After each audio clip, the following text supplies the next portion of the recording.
Corona அப்படின்னு நம்ம உலகத்தையே, ஊரையே, நாட்டையே, தெருவையே முடக்கி போட்டதெல்லாம் நமக்கு தெரியும்.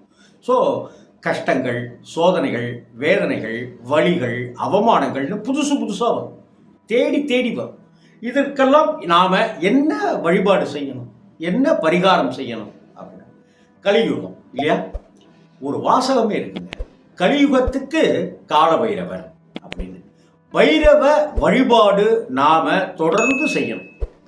பைரவருடைய வழிபாடு அப்படின்ன உடனே சில பேர் சொல்வீங்க, தேய்பிரையில் வரக்கூடிய அஷ்டமி திதி தானே பைரவர் வழிபாடு, அன்னைக்கு தானே செய்யணும் அப்படின்னாங்க. அன்னைக்கு மட்டும் இல்லைங்க, என்னைக்கு வேணாலும் செய்யலாம்.